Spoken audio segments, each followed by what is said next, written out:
Fala nação, tudo beleza? Antes de começar o vídeo, queria só pedir a vocês que curtem o nosso conteúdo, que façam algo bem importante que vai nos ajudar muito, que seria se inscrever em nosso canal, ativar o sino para não perder nenhuma novidade, deixarem um like para o YouTube entender que vocês curtiram o vídeo e querem continuar recebendo conteúdo como esse, e por fim, que vocês comentem também o que vocês acharam. Isso vai contribuir bastante para o crescimento do nosso canal e para a gente continuar trazendo conteúdo de qualidade para vocês. Feito isso, vamos pro vídeo. Jogão, a expectativa contra o Atlético Mineiro. Este é o nosso assunto. A partir de agora, vamos de Flamengo.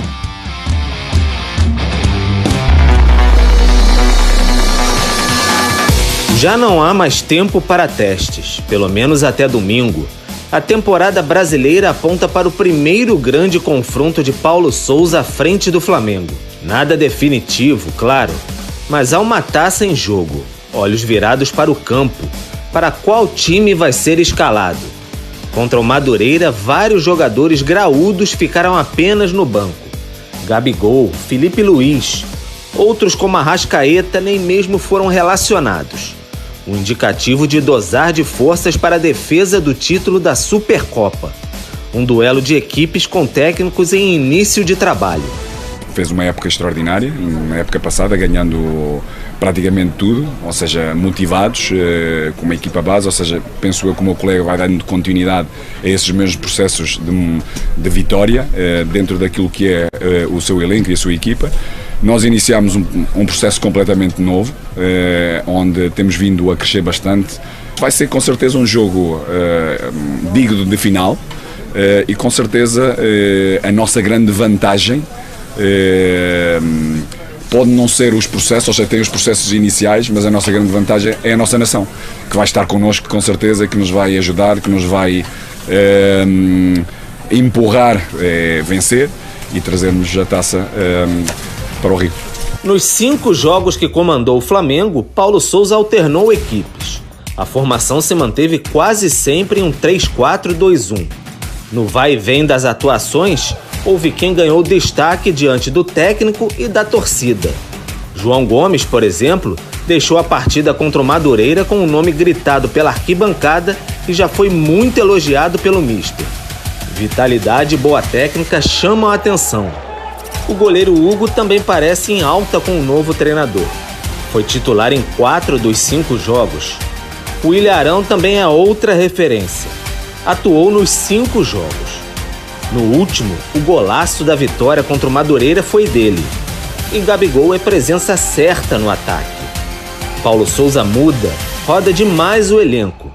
Mas aos poucos parece dar sinais do Flamengo mais indicado para domingo tentar o tricampeonato da Supercopa na Arena Pantanal. Muito bem, portanto, Flamengo e Galo decidindo a Supercopa. E o Pedro falou aí no final da reportagem da questão do Paulo rodar muito o elenco, mas é o início de trabalho. É claro que ele está procurando ainda o seu time ideal, né, Zupa? Ainda está fazendo os seus testes, sim, colocando ali algumas ideias. E não só procurando os melhores jogadores porque ele entende para o time, mas também tentando adaptar alguns jogadores a algo de diferente que ele espera dos mesmos, né? E acho que o principal caso desses todos é o Everton Ribeiro. Acho que o Felipe Luiz também são os 2 jogadores mais impactados, taticamente falando, pelas mudanças que o Paulo vem fazendo no Flamengo, embora ele tenha trabalhado no último jogo com uma linha de 4 defensores, com um time reserva, mas não acredito que será esse o desenho para o jogo contra o Atlético. Acho que ele vai mesmo no seu 3-4-3 ou 3-5-2, queiram desenhar, enfim, como bem entender, porque os movimentos são dinâmicos mesmo.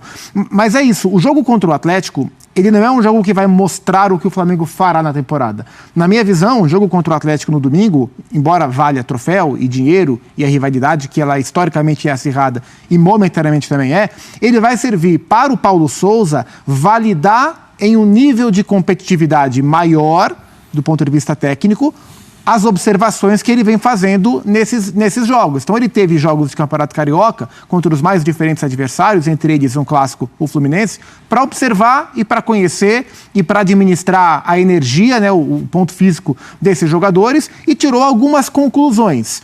Essas conclusões servem para a temporada como um todo? Não, porque ainda é muito cedo e porque o nível de adversários é outro.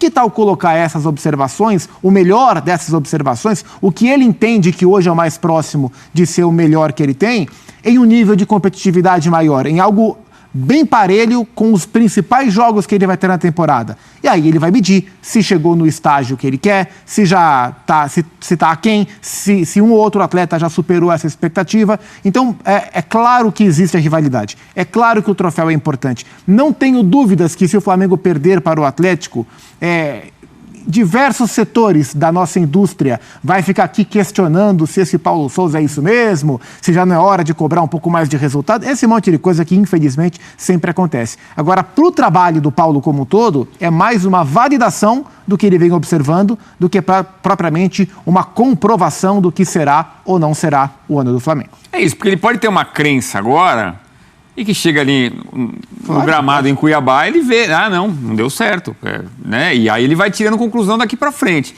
Agora, o fato é que ele falou da força da nação, que isso é uma vantagem para o Flamengo. A torcida rubro-negra já comprou todos os ingressos na Arena Cuiabá, né? Lembrando que as duas equipes chegam no sábado, na véspera da partida. A CBF... desculpa, o que é, Camila? Para o setor deles. Acabou o ingresso para o setor rubro-negro, né? Sim.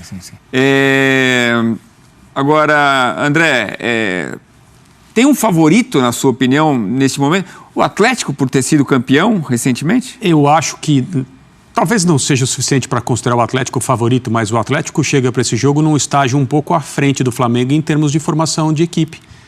Porque o trabalho das novas comissões técnicas nos dois clubes, né? Eles têm diferenças, são diferenças bem claras.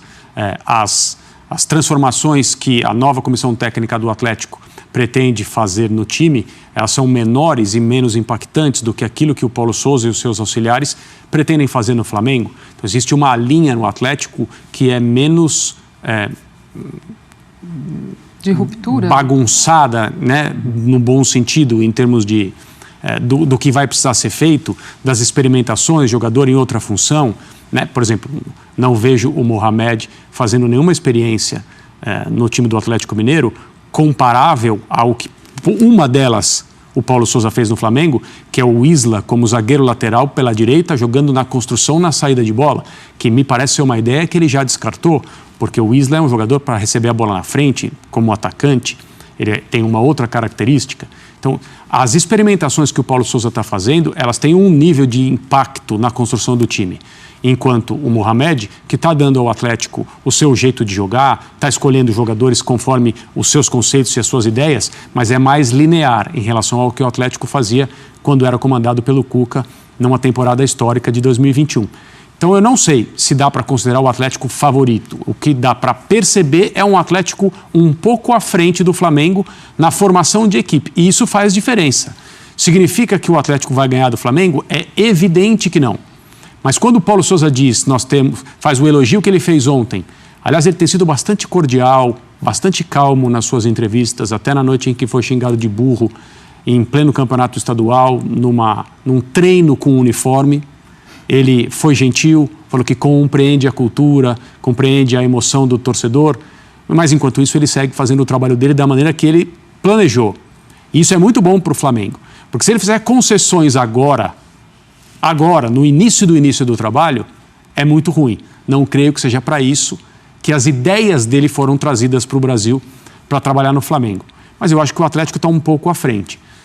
Lamento que o clima criado para esse jogo por causa da rivalidade, por causa das infantilidades das duas diretorias, mais a do Atlético, por se considerar vítima sempre, por reclamar que o Flamengo sabia onde o jogo ia ser, por reclamar dos ingressos, por reclamar da sede, desde antes da sede ser determinada, toda essa bobagem de quinta série, eu lamento que isso evidentemente chegue ao torcedor. Não só para o momento do jogo, mas pela maneira como cada torcedor vai ler o resultado. Então, se vai acontecer isso mesmo, e eu acredito que vai, se houver um vencedor bem claro, se alguém ganhar o jogo com autoridade, o lado perdedor vai sofrer crítica, o trabalho vai começar sob maior pressão, vai ter gente que vai falar, esse cara não sabe nada, seja o Mohamed, seja o Paulo Sousa. E eles não vieram aqui para isso. Entendeu? Não vamos desperdiçar o tempo de 2 comissões técnicas que não estão no Brasil para isso. Agora é uma boa maneira de cada um se medir. O Atlético oferece ao Flamengo um nível de exigência que nenhum time ofereceu até agora, nem mesmo o Fluminense. E vice-versa. O Flamengo também oferece ao Atlético essa realidade. Esse é o grande ponto, né, Zupac? É o primeiro grande confronto dessas 2 equipes na temporada e desses 2 inícios de trabalho, quando a gente fala, inclusive, em nível dos times. E que aí, até para a sequência de temporada, o que esses professores novos querem propor para os seus times? Os 2 já tiveram clássicos, né, de grandezas diferentes, né? O Flamengo perdeu para o Fluminense e o Atlético ganhou do América. Não é o maior clássico, né, do futebol mineiro, mas é um clássico, é um jogo importante, porque o América é o outro time de Série A, né? Então os duelos de Série A que eles tiveram foram os clássicos, e o Flamengo não foi bem nesse duelo, o Atlético foi... Que contou com o Mohamed, com o Paulo Sousa, por quê? Porque agora é hora da seleção desse tão aguardado jogo. Vamos lá! E é o seguinte, o Zupac vai escolher, o André Kfouri vai escolher. Em caso de dúvida... que eu estou mandando uma mensagem para o professor Paulo Calçado. É o momento André Kfouri. Para ver se ele me autoriza a dizer, eu não entro nessa. E é bom que a rivalidade está bem tranquila, não está muito acalorada, então a gente não vai ser julgado por uma escolha ou por outra. Está um clima bem harmonioso. Então vamos lá, o goleiro. Olha, tem gente que fala que o goleiro vai ser o Hugo, mas a nossa produção está indo de Diego Alves. Então, número 1, quem é o goleiro da seleção Galo-Mengo? Para quem é a pergunta? Para você, Zupac. Hoje, Everson. André? Difícil. Everson. Muito por causa do estado físico, eu imagino, né? Não, pela última temporada, enfim. Eu digo hoje, eu digo... Momento de não forma. Hoje, momento. Porque o Diego acaba aceitando o gol que a gente viu ontem do Madureira, estava mal colocado. O Everson vem no até grande por isso momento. muita gente acha que ele pode ir com o Hugo. Quer dar seu voto, Glaucia? Eu tô com os meninos. Eu tô aqui preparada para o voto de Minerva, sei disso, mas eu também vou de Everson. Mariano ou Isla? André? Então, aí é complexo. O Isla está jogando em que função nesse começou a desvendar aqui. Vamos passar o Flamengo, então. É Diego Alves, Isla, Gustavo Henrique, Davi Luiz, Felipe Luiz como terceiro zagueiro? William Arão, Andrés Pereira, Rascaeta, Everton Ribeiro, Pedro e Gabigol lá na frente. Então, nessa escalação aí, nessa ideia, o Isla é um ala pelo lado direito e não um lateral zagueiro. É isso? Nesse caso, quem seria o lateral esquerdo aqui? O Everton Ribeiro? Com o Felipe Luiz na zaga? Seria o atacante por esse corredor, sim. Não dá para ser outro, quer dizer, então vamos nessa. Né? Até você poderia jogar por ali, Edu, mas seria complexo. Entre Isla e Mariano, Isla. Isla. Não por muito, mas Isla. Nathan Silva, Gustavo Henrique. Nathan Silva. André? Acompanho. Se fosse o Rodrigo Caio, talvez fosse outro voto, né? Sim. Diego Godin, recém-chegado. Davi Luiz. Essa é a pergunta. Essa é a mais difícil. Hoje ou ontem? Hoje, Davi Luiz. Ontem, Diego Godin. Hoje, Davi Luiz. Davi Luiz. Mesmo com essa questão fora de forma também. Sim. Voltou a jogar ontem, né? Sim. Guilherme Arana ou Felipe Luiz? Guilherme Arana.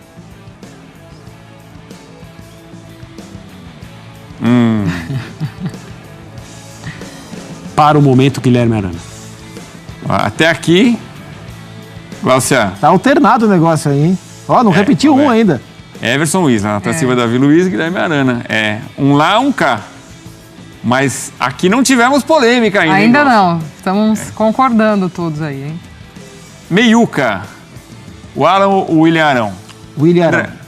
Já tomei a fronteira aqui, William Arão. Arão. O Arão que foi bem ontem. Eu tô em dúvida se o André vai sair jogando depois do que aconteceu ontem. Ele teve uma entorse, né? Ele teve uma entorse, mas mais que isso. Ele foi vaiado pelos torcedores em Conselheiro Galvão.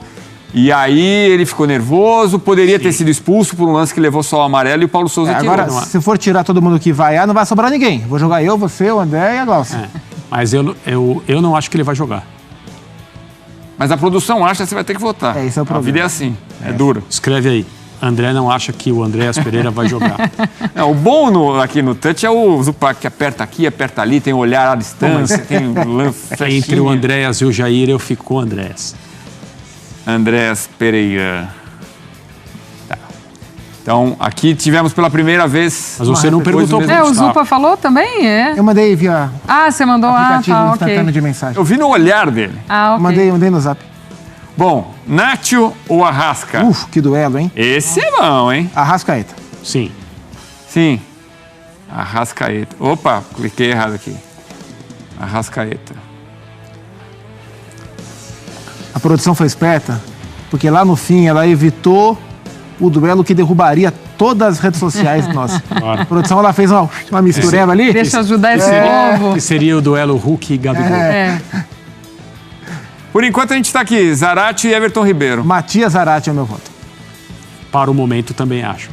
Ô, Glaucio, eu acho que está rolando um boicote à sua participação na eleição. Sem problemas, estou aqui a postos, precisando. Aquela hora ali que você não perguntou pro Zupac, eu já estava pronta para responder. Já eu fui e não fui.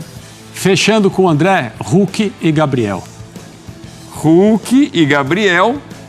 O confronto que a produção deu um jeito aqui de não colocar frente a frente.